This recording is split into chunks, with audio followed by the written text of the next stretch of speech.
बिस्मिल्लाहिर्रहमानिर्रहीम। अस्सलाम वालेकुम नाज़रीन। पाकिस्तान में इस टाइम गैर यकीनी की सी सूरत हाल है और जो डेवलपमेंट्स अब होने जा रही हैं आपको बताने लगा हूँ वो अफरा तफरी की तरफ इशारा कर रही हैं। क्या मार्शल लॉ लगाया जा सकता है? क्या किसी किस्म की एमरजेंसी लगाई जा सकती है?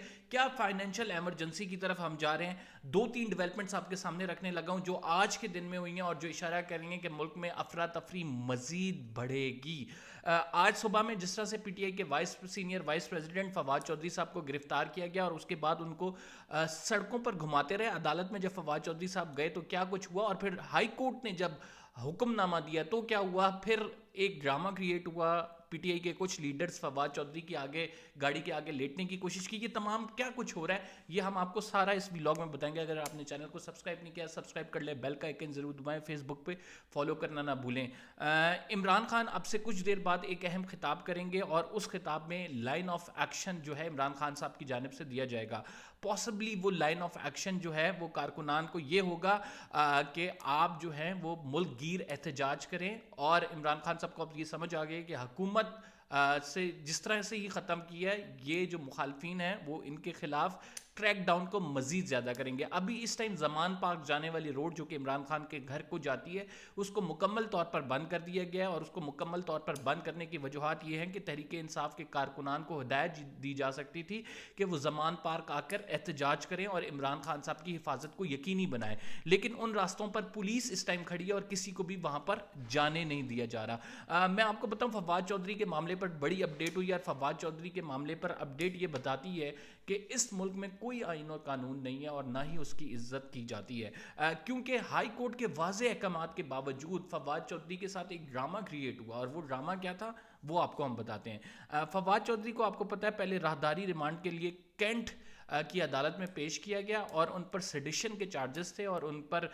बताया यह गया था कि सेक्रेटरी इलेक्शन कमीशन ने कोसार थाने इस्लामाबाद में दरखास्त दी है जिस पर अमल दरामद करते हुए लाहौर की पुलिस ने उनको गिरफ्तार किया है। लाहौर की पुलिस उनको लेके कैंट अदालत गई। अदालत में वहाँ पर मौजूद लोगों ने उनका इस्तकबाल किया और उसके बाद फिर अदालत के जज साहब से कहा गया कि फवाद चौधरी के वकील ने कहा कि आप इनकी हथकड़ियाँ एटलीस्ट खोल दें, ये कोई मुजरिम नहीं है। और दूसरी बात यह है कि लीगल कम्युनिटी भी इनके साथ है क्योंकि फवाद चौधरी आपको पता है लीगल फर्टेनिटी से है, तो उन्होंने कहा कि हम ये नहीं चाहते कि कोई भी वकील यहाँ पर हथकड़ी के सामने खड़ा हो। जज साहब ने कहा ये सब बातें फजूल हैं और जज साहब ने एक राहदारी एक रोज़ मतलब एक दिन का राहदारी रिमांड मंजूर किया और राहदारी रिमांड के ज़रिए जो है फवाद चौधरी साहब को इस्लामाबाद में आज ही के रोज़ अदालत में पेश करने का कहा गया। इस्लामाबाद में तमाम चीज़ें मुकम्मल थी, कोसार थाने में एफआईआर हुई थी और यहाँ इनको एफ8 की कचहरी में पेश किया जाना था, लेकिन उससे पहले एक ड्रॉप सीन हो गया। और वो ड्रॉप सीन क्या है वो बड़ा इंपॉर्टेंट है और बड़ा इंटरेस्टिंग भी है। मीनवाइल जस्टिस सलीम शेख जो इनका ताल्लुक लाहौर हाई कोर्ट से है, उन्होंने इस मामले को एक पेटिशन आई, उन्होंने इस मामले को सुना और इस मामले में ऑर्डर्स जारी किए कि फवाद चौधरी को दिन 1 बजे वापस लाहौर हाई कोर्ट में पेश किया जाए। और इस दौरान लोग फवाद चौधरी को लेकर जो सिक्योरिटी इदारे थे, जो सीटीडी की टीमें थीं, जो एफआईए की टीमें थीं, जो पुलिस की टीमें थीं, तकरीबन बताया यह जाता है 12 से 14 गाड़ियों का स्क्वाड था जो फवाद चौधरी को लेके एक रोड से दूसरी रोड से तीसरी रोड, एक इलाके से दूसरे इलाके लेके जा रहे थे। और उनकी ये कोशिश थी कि किसी तरह से टाइम गुजारा जा सके। और फिर अदालत की वाज़ेह हदायत के बावजूद फवाद चौधरी साहब को 1 बजे लाहौर हाई कोर्ट नहीं पेश किया गया। जब लाहौर हाई कोर्ट में इस केस की समाअत हुई तो उधर जस्टिस सलीम शेख ने पूछा एडवोकेट जनरल पंजाब से कि फवाद चौधरी साहब किधर हैं, जिस पर जवाब ये दिया गया कि फवाद चौधरी साहब का मालूम नहीं है कि वो पाकिस्तान इस्लामाबाद वो निकल चुके हैं और वो अब तो इस्लामाबाद पुलिस की तहवील में, लाहौर पुलिस के दायरे इख्तियार में नहीं आते। उन्होंने कहा कि मैं ये चाहता हूँ कि फवाद चौधरी को पहले इधर पेश किया जाए और उसके बाद फिर देखेंगे कि क्या करना है। उन्होंने कहा कि यार हमारे जुरिसडिक्शन से वो निकल गए, इस्लामाबाद में वो चले गए, उनका राहदारी रिमांड मंजूर हो गया। हालांकि फवाद चौधरी साहब वहाँ लाहौर की सड़कों में उस टाइम फिर रहे थे। अदालत ने हुक्म किया देखें कि हम अपने हुक्म को मनवाना जानते हैं। आईजी और इस्लामाबाद आईजी और लाहौर के आईजी 3 بجے پیش ہو جائے عدالت میں, فواد چودھری صاحب کو لے کے پیش ہوں جہاں مرضی ہیں وہ, اور پھر اس کے بعد ہم دیکھیں گے کہ ان کی ضمانت یا کہ ان کا کیا کرنا ہے, یہ کیس تب آگے چلے گا. یہ احکامات لے کر اظہر صدیق صاحب جو کہ وکیل ہیں فواد چودھری کے, وہ باہر آئے اور انہوں نے باہر آ کے پریس کانفرنس کی کہ فواد چودھری کو پیش کرنے کا کہا گیا. مین وائل یہ جب حکم نامہ آ گیا تو پولیس جو ہے وہ فواد چودھری کو لے کے موٹر وے ٹول پلازا پہ پہنچ گئی, اور جب وہاں پہ پہنچی تو پولیس نے یہ کہا کہ ہمیں تو کوئی تحریری حکم نامہ نہیں آیا.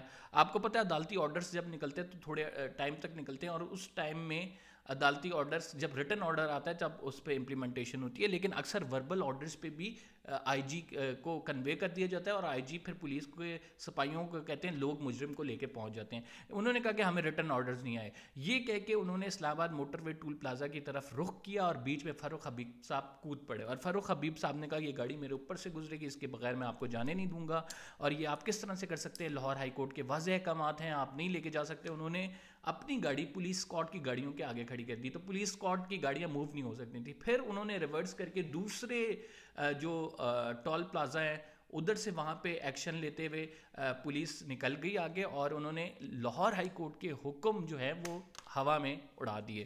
اب پھر اس کے بعد جو ہے جسٹس سلیم شیخ نے کہا کہ 6 بجے کا ٹائم میں دے رہا ہوں, 6 بجے تک آپ فواد چودھری صاحب کو لے کر دونوں آئی جیز جو ہیں پاسبلی جو ٹائم ہو سکتا ہے وہ 6 بجے کا ہی ہو سکتا ہے, اور اس میں آپ لاہور ہائی کورٹ میں پیش ہوں. اور اس کے بعد ہم نے یہ دیکھا کہ یہاں سے جو لاہور پولیس تھی, جو سی ٹی ڈی تھی, وہ لے کر اسلام آباد کی طرف فواد چودھری کو روانہ ہو گئے. مین وائل جو بڑی ڈیولپمنٹ ملک میں ہوئی ہے جو مجھے اور آپ کو متاثر کرتی ہے, چلیں یہ تو پولیٹیکل معاملہ ہے, وہ ہے کہ ڈالر کا جو کیپ لگا ہوا تھا, جو 239 237 پہ ٹریڈ ہو رہا تھا, وہ پہنچ گیا 245 پہ. جو 227 229 پہ ٹریڈ ہو رہا تھا, یعنی ہم نے جو گیپ رکھا ہوا تھا, وہ کمپنیز نے کہا کہ ہم کیپ یہ فل نہیں یہ کیپ نہیں برداشت کریں گے, اسے فل کرنا ہوگا. 245 پہ ڈالر پہنچ گیا, ڈائریکٹلی 12 روپے ایک دن میں ڈالرز انکریز ہوا ہے, جس کی وجہ سے آپ کو پتہ ہے کہ مہنگائی بھی بڑھے گی, اور آپ کو پتہ ہے کہ ملک کو کتنا نقصان ہوگا. ڈالر انکریز کرنے کے حوالے سے جو کمپنیز نے کہا تھا وہ انہوں نے کر دکھایا, اور اس ٹائم ڈالر جو ہے وہ آسمان سے باتیں کر رہا ہے, اور معیشت ہماری ہچکولے کھا رہی ہے. لیکن ہم کس چیزوں میں مصروف ہیں؟ ہم مصروف ہیں پولیٹیکل وکٹمائزیشن میں, ہم مصروف ہیں لوگوں کو پکڑ دھکڑ میں, اور ہم مصروف ہیں پاکستان کو ڈبونے میں. تو اس ڈبونے میں پاکستان کو کس کس کا کردار ہے یہ تو خیر تاریخ تعین کر ہی لے گی ان لوگوں کا. لیکن رائٹ ناؤ جس طرح ملک میں ایک ایمرجنسی کی صورتحال ہے, جس طرح سے لوگوں کے پاس کھانے پینے کو پیسے نہیں ہیں, جس طرح سے مہنگائی بڑھتی جا رہی ہے, اور لوگ ٹی وی چینلز پہ تماشے پولیٹیکل دیکھ رہے ہیں, جس میں ایک سیاسی رہنما کی گرفتاری کی جا رہی ہے, اس کو پھر گھسیٹ کے لے کے جایا جا رہا ہے, پھر اس کو عدالت میں پیش کیا جا رہا ہے, پھر عدالت کچھ آرڈر کر رہی ہے, پھر اس پر عمل درآمد نہیں ہو رہا. تو this means we are living in banana republic. اس سے پہلے ایسے حالات بہت دفعہ پاکستان پہلے بھی فیس کر چکا ہے, لیکن اس دفعہ ہم کچھ سیکھے نہیں ہیں, اور ہم وہی چیزیں ریپیٹ کر رہے ہیں جو کہ ہمارے ساتھ ہوتی آئی ہیں, اور یہی ہمارا المیہ ہے, اور ہم کبھی نہیں سیکھیں گے کسی بھی چیز سے. وہ لوگ کہتے ہیں کہ عمران خان نے اپنے دور میں جو ہے وہ اسی طرح سے پولیٹیکل وکٹمائزیشن کی, اسی طرح سے لوگوں کو گرفتاری کے آرڈرز جو ہے وہ کرتے رہے, اور اسی وجہ سے ہم جو ہے اب وہ بدلہ لے رہے ہیں. تو اس بدلے میں نقصان جو ہے وہ صرف عوام کا ہو رہا ہے. فی الحال کے لیے اتنا ہی. قمر زیدی کو اجازت دیجیے. چینل کو سبسکرائب کرنا نہ بھولیں, فالو کرنا فیس بک پیج کو نہ بھولیں, کیونکہ اگلی بڑی امپورٹنٹ اپڈیٹس آ رہی ہیں جو میں آپ کو دینے والا ہوں اگلے ولاگ میں انشاءاللہ. اللہ حافظ.